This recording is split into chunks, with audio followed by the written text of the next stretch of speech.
സദാശിവസമാരംഭാം ശങ്കരാചാര്യമധ്യമാം അസ്മദാചാര്യപര്യന്താം വന്ദേ ഗുരുപരമ്പരാം. പ്രിയ കുടുംബാംഗങ്ങളെ, ഇന്ന് ഞാൻ നമ്മുടെ കുടുംബാംഗങ്ങൾക്ക് മുന്നിലേക്ക് കൊണ്ടുവരുന്നൊരു വിഷയം എന്താണെന്ന് വെച്ചാൽ, നമ്മുടെ വീട് എല്ലാവർക്കും വാടകയ്ക്കായാലൊരു വീടുണ്ടാവും, അല്ലെങ്കിൽ സ്വന്തം വില കൊടുത്തിട്ടുള്ള ഒരു വീടുണ്ടാവും, അല്ലെങ്കിൽ തറവാട് വക നമുക്ക് കിട്ടിയ വീടുണ്ടാവും, ഏതെങ്കിലും നമ്മൾ താമസിക്കാൻ നമുക്കൊരു വീടുണ്ടാവും. പക്ഷേ ആ വീട്ടിൽ നിന്നിട്ട് നമുക്ക് പലതരത്തിൽ ബുദ്ധിമുട്ടുണ്ട്, ഉയർച്ചയില്ല. ആ വീട്ടിൽ നിന്ന് നമ്മൾ ഇറങ്ങിപ്പോകുന്നിരിക്കട്ടെ, എവിടേക്കെങ്കിലും ഇറങ്ങിപ്പോയി കഴിഞ്ഞാലും വേണ്ടുന്ന തരത്തിൽ ഒരു കാര്യം സാധ്യമാകുന്നില്ല. അവിടെ നിൽക്കുമ്പോൾ ആ വീട്ടിലൊക്കെ കയറിക്കഴിഞ്ഞാൽ പലതരത്തിലുള്ള പ്രശ്നങ്ങൾ ഉണ്ടാകുന്നുണ്ട്. ഇതൊക്കെ ഉണ്ടല്ലോ. അതിന് പ്രധാന കാര്യം എന്താണെന്ന് വെച്ചാൽ, ആ വീടിൻ്റെ വാസ്തു ഇനി എന്തോ ദോഷമുണ്ട് എന്നായിരിക്കണം.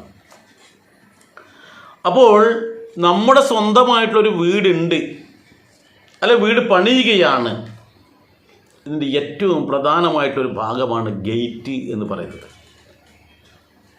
ആ പ്രധാനമായിട്ട് നമ്മൾ വീടിന് അല്ലെങ്കിൽ നമ്മുടെ സ്ഥലത്ത് നിന്ന് അതിരിൽ നിന്ന് വെളിയിലേക്ക് പോവുകയും തിരിച്ചു വരികയും ചെയ്യുന്ന ഭാഗം.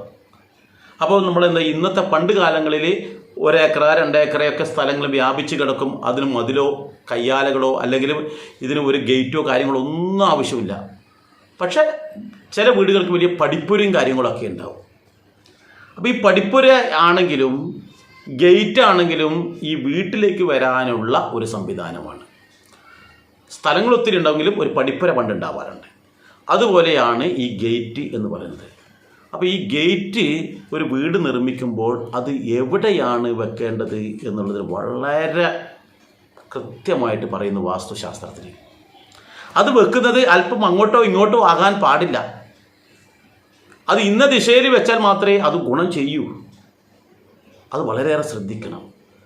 അപ്പോൾ നമ്മളൊക്കെ വീട് പണിയുന്ന ആൾക്കാരാണെങ്കിൽ ശ്രദ്ധിക്കുക, എവിടെയാണ് ഗേറ്റ് പണിയേണ്ടത്. ഇനി നമ്മൾ വീട് പണിതു, ആ ഗേറ്റ് വെച്ച സ്ഥാനം ശരിയാണോ, ഇനി അതുകൊണ്ടാണോ ഒരു ദോഷം എന്ന് നിങ്ങളുടെ മനസ്സിനെ അലട്ടുന്നുണ്ടെങ്കിൽ നിങ്ങൾ ഇനി ഒരാളോടും ഒരു വാസ്തുശാസ്ത്രജ്ഞനോ അല്ലെങ്കിൽ ഒരു ജ്യോത്സ്യരത്തോ ഒന്നും പോകേണ്ടതില്ല. നിങ്ങൾക്ക് സമയവും സാഹചര്യവും ഒത്തുവരുന്ന അവസരത്തിൽ ആ ഗേറ്റ് യഥാസ്ഥാനത്തേക്ക് മാറ്റി സ്ഥാപിക്കാം. എന്നാൽ നിങ്ങൾക്ക് മാറ്റമുണ്ടാകും. ഇനി നമുക്ക് നോക്കാം, എവിടെയാണ് ഈ പറയുന്ന ഗേറ്റ് വരേണ്ടത്. നമ്മുടെ വീടിൻ്റെ മുഖം തെക്കോ വടക്കോ പടിഞ്ഞാറോ കിഴക്കോ എവിടെയോ ആവട്ടെ, ഗേറ്റ് എവിടെയാണ് വരേണ്ടത്, അതാണ് നമ്മൾ ചിന്തിക്കേണ്ടത്. അപ്പോൾ ഞാനത് മനസ്സിലാകുന്ന ഭാഷയിൽ പറയുമ്പോൾ നിങ്ങൾക്ക് പെട്ടെന്ന് മനസ്സിലാവുമല്ലോ. നമ്മൾക്ക് ഇപ്പോൾ കിഴക്കോട്ടാണ് മുഖം, അല്ലെങ്കിൽ തെക്കോ വടക്കോ എവിടെയോ ആവട്ടെ. അപ്പോൾ ആ മതിൽ നമ്മൾ കെട്ടിയല്ലോ. നമ്മൾ ഏകദേശം ഒരു മതിലിനൊരു ഇതുണ്ടല്ലോ. ആ മതിൽ നമ്മൾ കെട്ടുന്ന അവസരത്തിൽ ആ മതിലിൻ്റെ നീളം നമ്മളൊരു ചരട് ഉപയോഗിച്ചിട്ട് പിടിക്കാം. നീളം എത്രയാണെന്ന് വെച്ചാൽ അതിനനുസരിച്ച് പിടിക്കാം. അപ്പോൾ നമ്മൾ കിഴക്കോട്ടാണ് മുഖമെങ്കിൽ, വീടിൻ്റെ മുഖം കിഴക്കോട്ടാണെങ്കിൽ ഗേറ്റ് വരുന്നത് കിഴക്കായിരിക്കുമല്ലോ, ഉറപ്പാണ്. അപ്പോൾ ആ കിഴക്ക് ഭാഗത്ത് മുൻപിലുള്ള നീളത്തിലുള്ള മതിലിൻ്റെ നീളമാണ് നമ്മൾ പിടിക്കേണ്ടത്. എന്നിട്ടോ അതിന് 9 ഭാഗമായിട്ട് അടയാളപ്പെടുത്തുക. കൃത്യഭാഗമായിരിക്കണം, തെറ്റിപ്പോകരുത്. എന്ന് വെച്ചാൽ ഈ മതിലിൻ്റെ നീളത്തിന് 9 ഭാഗമായിട്ട് ഭാഗിക്കാം. അങ്ങനെ 9 ഭാഗമായിട്ട് ഭാഗിച്ചു. ഈ 9 ഭാഗമായിട്ട് ഭാഗിച്ചു കഴിഞ്ഞാൽ ഇതിലാണ് നമ്മൾ ചിന്തിക്കേണ്ടത്.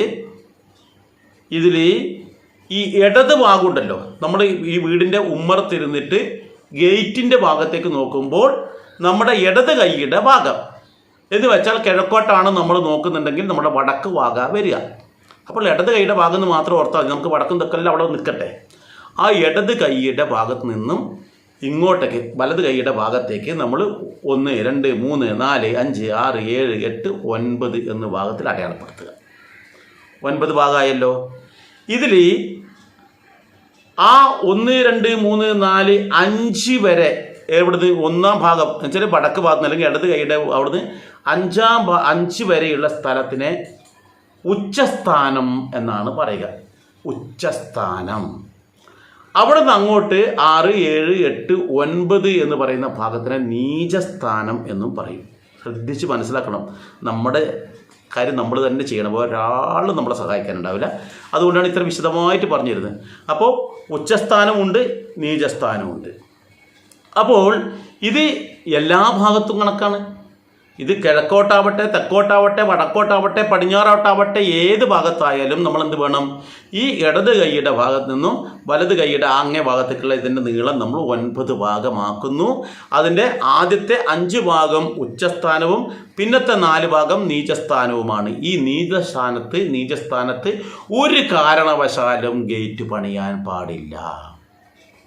അതാണ് പ്രധാനമായിട്ടും ശ്രദ്ധിക്കേണ്ടത്. നീചസ്ഥാനം എന്ന് പറയുമ്പോൾ തന്നെ നമുക്ക് മനസ്സിലായല്ലോ, നീചമാണ് അവിടെ നിന്ന്. അവിടെ ഒരു കാരണവശാലും ഗേറ്റ് പണിയാനേ പാടില്ല. പിന്നെ ഓരോ ഭാഗത്തും ഏതേത് ഭാഗത്ത് ചെയ്യണം എന്ന് കൃത്യമായിട്ട് പറയുന്നുണ്ട്. ഉദാഹരണത്തിന് നമ്മൾ ഈ 9 ഭാഗമാക്കിയല്ലോ, അതിൽ കിഴക്കോട്ടാണ് മുഖമെന്നിരിക്കട്ടെ. ആ കിഴക്കോട്ടാണ് മുഖമെങ്കിൽ അവിടുന്ന് നമ്മൾ 9 ഭാഗമാക്കി ആദ്യം തയ്യാറാക്കി വെച്ചില്ലേ. ഇനി നമ്മൾ ചിന്തിക്കണം എന്താണ്, അതിൽ 1-ാമത്തെ ഭാഗം നമ്മൾ അങ്ങോട്ട് ഒഴിവാക്കുക. കാരണം 1-ാമത്തെ ഭാഗവും 9-ാമത്തെ ഭാഗവും അത് എല്ലാ ഭാഗത്തിൻ്റെയും 1ഉം 9ഉം ഒരു കാരണവശാലും നമ്മൾ യാത്ര ചെയ്യാൻ ഉപയോഗിക്കരുത്. അത് ഒരു കാരണവശാലും ഉപയോഗിക്കരുത്. മൂലയിലൂടെ ഉള്ള ഒരു യാത്ര നമുക്ക് വേണ്ട. ഒരു കാരണവശാലും ഈ മൂലയിൽ ചെറിയ വഴി പോലും വെക്കരുത്. നമ്മുടെ അതിരിൻ്റെ ഈ 4 ഭാഗത്തുള്ള മൂലയിലൂടെ ഒരു വഴിയും വെക്കരുത്. അത് നമ്മൾ വ്യക്തമായിട്ട് ഓർമ്മ വേണം. അതൊരിക്കലും വെക്കാൻ പാടില്ല. പിന്നെയോ കിഴക്കോട്ടാണെങ്കിൽ 2, 3, 4 എന്ന് പറയുന്ന ഈ 3 പാദമുണ്ടല്ലോ. 9 ഭാഗത്തിൽ ആദ്യത്തെ 1 ഒഴിവാക്കി, പിന്നെ 2, 3, 4 ഈ ഭാഗത്ത് വേണം ഗേറ്റ് പണിയാൻ. വാഹനം കയറ്റണമെന്നുണ്ടെങ്കിൽ വലിയ ഗേറ്റ് വേണ്ടേ? അപ്പോൾ നിങ്ങൾക്ക് ഉത്തമം എന്താണ്, അതിൽ 4-ാം ഭാഗത്ത് പണിതാൽ കുറേ കൂടെ നല്ലതാണ്. പക്ഷെ അത് ചെറിയ ഗേറ്റ് വെക്കാൻ പറ്റുമല്ലോ. അപ്പോൾ കുറച്ചുകൂടി വലിയ ഗേറ്റ് വെക്കണമെന്നുണ്ടെങ്കിൽ 4ഉം 3ഉം നമുക്ക് ഉപയോഗിക്കാം. കുറച്ചുകൂടി വലുതാണെങ്കിലോ 2-ാം ഭാഗം കൂടി ഉപയോഗിക്കാം. അപ്പോൾ 2, 3, 4 ഭാഗമാണ് കിഴക്കോട്ട് നമുക്ക് ഉത്തമമായിട്ട് സ്ഥാനം. ഉച്ചസ്ഥാനത്തുള്ള 2, 3, 4 ഭാഗങ്ങൾ. തെക്ക് ഭാഗത്താണെന്നിരിക്കട്ടെ. തെക്ക് ഭാഗത്താണെങ്കിൽ ആ 4-ാമത്തെ പാദത്തിലാണ് ഉത്തമം. 4-ാം ഭാഗത്തിൽ പറ്റുന്നില്ല എന്നുണ്ടെങ്കിൽ 3-ാം ഭാഗം കൂടി നമുക്ക് ഉപയോഗിക്കാം. ഏതായാലും ആ ഉച്ചസ്ഥാനത്ത് നമുക്ക് ഉപയോഗിക്കാം. പടിഞ്ഞാറോട്ടാണ് വീടിൻ്റെ ഗേറ്റ് വരുന്നതെങ്കിൽ അവിടെ 3ഉം 4ഉം 5ഉം പാദത്തിലുള്ള അവിടെയാണ് ഗേറ്റ് വെക്കേണ്ടതെന്നാണ് പറയുന്നത്. അതേപോലെ തന്നെ വടക്കാണെങ്കിൽ ഇതേപോലെ തന്നെയാണ് 3ഉം 4ഉം 5ഉം ഭാഗത്ത് നമുക്ക് പണിയാം. ഇത് ചെറിയ വീട് കാണാൻ നമുക്ക് ഇത്രയും വിശാലമായ സ്ഥലമൊന്നുമില്ല. ഇതൊക്കെ വലിയ 20 സെൻറ്റ് സ്ഥലം 50 സെൻറ്റ് സ്ഥലം വീട് വെക്കുന്നതൊക്കെയല്ലേ ഇത്രയും വലിയ ഇതെല്ലാം വരുന്നത്. അപ്പോൾ ചെറിയ ഒരു 5 സെൻറ്റ് സ്ഥലം, ഒരു 10 അല്ലെങ്കിൽ ഒരു 7 സെൻറ്റ് സ്ഥലത്തൊക്കെയാണ് നമ്മൾ പണിയുന്നുണ്ടെങ്കിൽ നമുക്ക് ഗേറ്റിൻ്റെ മതിലൊക്കെ ചെറുതായിരിക്കും. അപ്പോൾ പിന്നെ തീരെ സൗകര്യം ഉണ്ടാകില്ല. അങ്ങനെ വരുന്ന അവസരത്തിൽ ഈ ഉച്ചസ്ഥാനം, ഈ 9 ഭാഗമാക്കി കഴിഞ്ഞാൽ ഉച്ചസ്ഥാനം ഉണ്ടല്ലോ, ആ ഉച്ചസ്ഥാനത്ത് എവിടെ വേണമെങ്കിലും നിങ്ങൾക്ക് ഗേറ്റ് പണിയാൻ ഒരു തെറ്റുമില്ല. പക്ഷേ ആ 1-ാം ഭാഗം അല്പം ഒഴിവാക്കി വെക്കണം. 9-ാം ഭാഗം നമ്മൾ അങ്ങോട്ട് പോകുന്നേ ഇല്ലല്ലോ. അപ്പോൾ എന്ത് വേണം, ഈ പറയുന്ന 2, 3, 4, 5 ഭാഗങ്ങളിൽ 5-നപ്പുറം പോകരുത്, ഇപ്പുറത്തേക്ക് മാത്രം. നേർപകുതിക്ക് ഇപ്പുറം, 5-ാം സ്ഥാനത്തിന് ഇപ്പുറമാണ് വരേണ്ടത്, അപ്പുറം പോകരുത്. 4.5 അല്ല, അപ്പുറം വരാനേ പാടില്ല. അപ്പോൾ അത്തരത്തിൽ വേണം നമ്മൾ ഗേറ്റൊക്കെ പണിയാൻ വേണ്ടിയിട്ട്. ഇതിന് തീർന്നിട്ടില്ല. ഇതിന് വേറൊരു വിഷയം കൂടിയുണ്ട്. എന്താണെന്നറിയോ, ചില വീടിന് ഇതേപോലെ 5 സെൻറ്റോ 4 സെൻറ്റോ ഒക്കെയുള്ള വീടാണ്, അതിന് നല്ല 1-ാം ഗേറ്റ് നമ്മൾ പണിയുകയാണെന്നിരിക്കട്ടെ. അപ്പോഴാണ് ഈ പറയുന്ന ഉച്ചസ്ഥാനത്ത് ഗേറ്റ് വെക്കാൻ നമുക്ക് പറ്റാത്തൊരു സാഹചര്യം. അവിടെ എന്തെങ്കിലും നിർമ്മിതികളുണ്ട്, അല്ലെങ്കിൽ വേറെ എന്തെങ്കിലും പ്രശ്നമുണ്ട്, അല്ലെങ്കിൽ അതിൻ്റെ മറുഭാഗത്ത് വലിയ കുഴിയാണ്, അല്ലെങ്കിൽ അവിടെ ആ ഭാഗത്തെ കൂടി നമുക്ക് എങ്ങനെ റോഡിലേക്ക് എത്തിച്ചേരാൻ പറ്റാത്തൊരവസ്ഥയുണ്ട്. ഇങ്ങനെയൊക്കെ വരുമല്ലോ. അങ്ങനെ വരുന്ന അവസരത്തിൽ നമുക്ക് ഉച്ചസ്ഥാനത്ത് പണിയാൻ പറ്റുമോ? പറ്റില്ല. അപ്പോഴെന്ത് ചെയ്യും, നമ്മൾ ഗേറ്റ് വെക്കാതിരിക്കാൻ പറ്റുമോ? അതും പറ്റില്ല. അങ്ങനെയുള്ളൊരു ഘട്ടത്തിൽ നമുക്ക് ഈ നീചസ്ഥാനം നമുക്ക് ഉപയോഗിക്കാം. എങ്ങനെ? ഈ 6-ാം സ്ഥാനത്തോ 7-ാം സ്ഥാനത്തോ ഒക്കെ നമുക്ക് വേണ്ടി വന്നാൽ ചെയ്യാം. പക്ഷേ ഒരു കാര്യമുണ്ട്, ഈ ഗേറ്റ് അവിടെ വരുന്ന അവസരത്തിൽ അത് ഗേറ്റിൻ്റെ എപ്പോഴും തുറന്നിട്ടിട്ട് നമ്മൾ യൂസ് ചെയ്യാൻ പാടില്ല. അത് വാഹനങ്ങൾ കയറ്റാൻ വേണ്ടി മാത്രം ഉപയോഗിക്കുക, അന്നേരം തന്നെ അടച്ചില്ല. അതിനും ഇത് ഗേറ്റ് മതിൽ പോലെ ആ വിധത്തിൽ ഫുള്ളായിട്ട് കവർ ചെയ്തിട്ടുള്ള ഗേറ്റ് ആണെങ്കിൽ ഉത്തമം. മുഴുവനായിട്ട് കവർ ചെയ്തിട്ടുള്ള ഗേറ്റ് ആണെങ്കിൽ ഉത്തമം. ഏതായാലും ആ ഭാഗത്ത് ഗേറ്റ് വരുന്നത് ഉത്തമമല്ല, വേറെ വഴിയില്ലാത്തതുകൊണ്ട് അത് എപ്പോഴും അടച്ചിടുക. വാഹനം കയറാനും ഇറങ്ങാനും മാത്രം.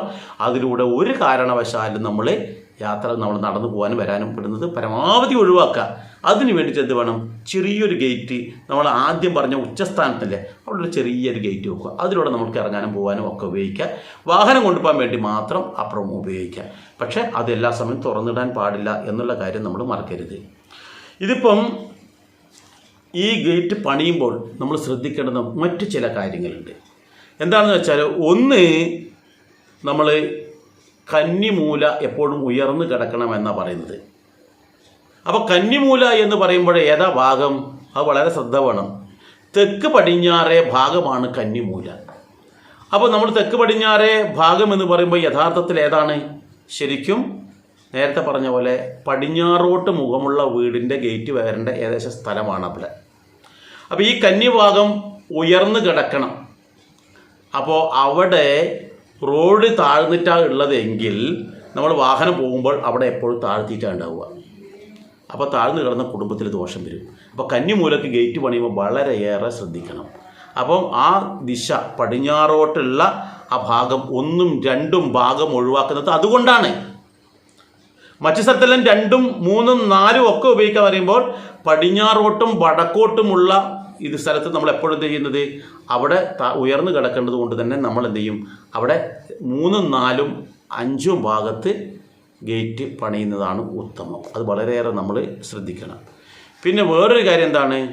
ഈ ഗേറ്റ് വെക്കുന്ന അവസരത്തിൽ വേദദോഷം എപ്പോഴും ഒഴിവാക്കണം.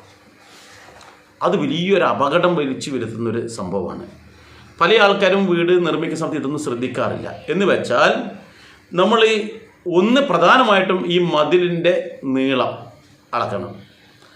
അത് നേർപകുതിയായിട്ട് മടക്കി, ഒരു കയറാണ് നമ്മുടെ അടുത്തേക്ക് നേർപകുതിയായിട്ട് മടക്കി. ഈ നേർപകുതിയായി മടക്കിയ ആ സ്ഥലമുണ്ടല്ലോ, അപ്പോൾ അവിടെ നമ്മളൊരു അടയാളം വെക്കുക. ആ അടയാളത്തിന് നേരെയാണോ വീടിൻ്റെ മധ്യമ എന്ന് നമ്മൾ നോക്കണം. ഒരിക്കലും അങ്ങനെ വരരുത്. അത് മർമ്മദോഷമാണ്. അത് വേദദോഷമായിട്ട് വരും. വീടിൻ്റെ മധ്യവും മതിലിൻ്റെ മധ്യവും ഒന്നാകരുത്. ഗേറ്റ് വെച്ചു, ഈ ഗേറ്റിൻ്റെ മധ്യവും വീടിൻ്റെ മധ്യവും ഒന്നാകരുത്. ആ ഗേറ്റ് വെച്ചതിൻ്റെ ആ മധ്യഭാഗം ഉണ്ടല്ലോ, ആ മധ്യഭാഗത്ത് കൂടി വീടിൻ്റെ മധ്യം വരാൻ പാടില്ല, തൊഴുത്തിൻ്റെ മധ്യഭാഗം വരാൻ പാടില്ല, അതുപോലെ അവിടെ ചുമരുകൾ വരാൻ പാടില്ല. അതെപ്പോഴും ഓപ്പണായി കിടക്കണം. അവിടെ ഒരു നിർമ്മാണവും പാടില്ല. അവിടെ തൂണുകളോ ചുമരുകളോ ഒന്നും വരാൻ പാടില്ല. അതുപോലെ ജനാല വെച്ചിട്ടുണ്ട്, വാതിലുകൾ വെച്ചിട്ടുണ്ട്, അതിൻ്റെ മധ്യവും വരാൻ പാടില്ല. അങ്ങനെ ഒന്നിൻ്റെ മധ്യമാകാത്ത വിധത്തിൽ കിണറുണ്ട്, ആ കിണറിൻ്റെ മധ്യഭാഗത്തും ആകാൻ പാടില്ല. അപ്പോൾ ഇത്തരത്തിലുള്ള വേദദോഷം കൂടി ഒഴിവാക്കിയിട്ട് വേണം നമ്മൾ ഗേറ്റ് വെക്കാൻ. ഞാൻ പറഞ്ഞ മനസ്സിലായിട്ടില്ലെങ്കിൽ ഒന്നും കൂടി വ്യക്തമാക്കാം. നമ്മൾ ഗേറ്റ് വെക്കുമ്പോൾ ഗേറ്റിൻ്റെ മധ്യഭാഗം ഗേറ്റിൻ്റെ മധ്യഭാഗം അത് യാത്ര ചെയ്യുന്നതാണല്ലോ, ആ മധ്യഭാഗത്ത് നേരെ നമ്മളൊരു ചരട് പിടിച്ചെന്നിരിക്കട്ടെ, അവിടെ കിണറിൻ്റെ മധ്യഭാഗം വരാൻ പാടില്ല. മനസ്സിലായല്ലോ? ഒരു കട്ടിള വെച്ചിട്ടുണ്ട്, ആ കട്ടിളയുടെ മധ്യഭാഗം ഇതിൻ്റെ മധ്യഭാഗവും ഒന്നിച്ചാവരുത്. അത് ജനൽ കട്ടിളയായാലും വാതിൻ്റെ കട്ടിളയായാലും. അതുപോലെ ഈ വരുന്ന വഴിയിൽ ഒരു തൂണോ ചുമരോ ഉണ്ടാവരുത്. അത് തൊഴുത്തിൻ്റെ ആയാലും വീടിൻ്റെ ആയാലും ഏതിൻ്റെതായാലും. ഇത്തിരിയും കാര്യങ്ങൾ നമ്മൾ വ്യക്തമായിട്ട് മനസ്സിലാക്കിയിട്ട് വേണം ഗേറ്റ് വെക്കാൻ വേണ്ടിയിട്ട്. ഒരു പ്രശ്നം ഉണ്ടാവില്ല. ഇനി നിങ്ങൾക്ക് ഇതെല്ലാം കേട്ടു, എനിക്ക് ഇതിൽ ഒരുപാട് സംശയങ്ങളൊക്കെ ഉണ്ടെങ്കിൽ നിങ്ങൾക്ക് ഇതിൻ്റെ കമൻറ്റ് ബോക്സിൽ രേഖപ്പെടുത്താം. മാത്രമല്ല, നിങ്ങൾക്ക് എന്തെങ്കിലും തരത്തിൽ വന്നിട്ട് കാണേണ്ടതാണെങ്കിൽ ഞാൻ നേരിട്ട് വന്നിട്ട് തന്നെ കണ്ടിട്ട് അതിനുള്ള മാർഗങ്ങൾ പറഞ്ഞു തരാം. അപ്പോൾ എന്ത് വേണം? നമ്മുടെ വീട് ശ്രേഷ്ഠമാകണമെങ്കിൽ നമ്മളാണ് വിചാരിക്കേണ്ടത്, മറ്റുള്ളവരല്ല. എന്തെങ്കിലും ഒരു അപാകത ഉണ്ടെങ്കിൽ പരിഹരിക്കേണ്ടതും നമ്മളാണ്. ചെറിയ ഒരു പ്രശ്നമായിരിക്കും, അത് പരിഹരിച്ചു കഴിഞ്ഞാൽ എല്ലാ പ്രശ്നങ്ങളും തീരുന്നതാണെങ്കിൽ അത് പരിഹരിക്കുന്നതല്ലേ നല്ലത്. വിശ്വാസം അനുഭവത്തിലൂടെയാണ് എല്ലാം മനസ്സിലാക്കാൻ കഴിയുക. അതുകൊണ്ട് ഇത് നിങ്ങൾക്ക് ഇഷ്ടപ്പെടുകയാണെങ്കിൽ ഈ വീഡിയോ പരമാവധി ഷെയർ ചെയ്യുക. ഇതുപോലുള്ള നിരവധി വീഡിയോ നിങ്ങൾക്ക് ലഭിക്കാനായിട്ട് ഈ ചാനൽ സബ്സ്ക്രൈബ് ചെയ്യാൻ മറക്കരുത്. സബ്സ്ക്രൈബ് ചെയ്യുക എന്ന് പറഞ്ഞാൽ എല്ലാവർക്കും പെട്ടെന്ന് മനസ്സിലാകില്ല. അതുകൊണ്ട് ഞാൻ വ്യക്തമായിട്ട് പറയാം, ഇവിടെ താഴെ നമ്മുടെ സ്ക്രീൻ ഇങ്ങനെ കാണുന്നുണ്ടല്ലോ, അതിൻ്റെ താഴെയായിട്ട് സബ്സ്ക്രൈബ് എന്ന് ഇംഗ്ലീഷിൽ എഴുതിയിട്ടുണ്ട്. അതൊന്ന് തൊട്ട് കൊടുക്കുക. തൊടുമ്പോൾ ഒരു മണിയുടെ ചിത്രം വരും, അത് തൊടുക. അപ്പോൾ അവിടെ ആൾ എന്ന് കാണിക്കുക, ALL എന്ന് കാണും, അത് തൊട്ട് കൊടുക്കുന്നതാണ് നല്ലത്.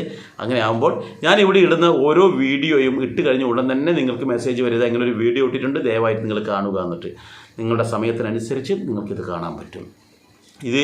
ഈ വീടിൻ്റെ വാസ്തുവിനെക്കുറിച്ച് വളരെ വിശദമായിട്ടൊരു വീഡിയോ ഇതിനു മുമ്പ് ഞാൻ ഇട്ടിട്ടുണ്ട്, വാസ്തുദോഷത്തിനെക്കുറിച്ച്. അതും കൂടി നിങ്ങൾ കാണുക. അപ്പോൾ നിങ്ങൾക്ക് തന്നെ എല്ലാ പ്രശ്നങ്ങൾക്കും പരിഹാരം നിങ്ങൾക്ക് കാണാൻ കഴിയും. ഏതായാലും ഇങ്ങനെ ചെറിയ ചെറിയ പ്രശ്നങ്ങൾ കാരണം നമ്മുടെ വീടിന് ഒരു തരത്തിലുള്ള ദോഷവും ഉണ്ടാകാതിരിക്കാൻ വേണ്ടി നമ്മൾ ശ്രദ്ധിക്കുക. ഏതായാലും അടുത്തൊരു വീഡിയോയുമായി അടുത്തൊരു ഘട്ടത്തിൽ ഞാൻ വരാം. എല്ലാവർക്കും നന്ദി, നമസ്കാരം.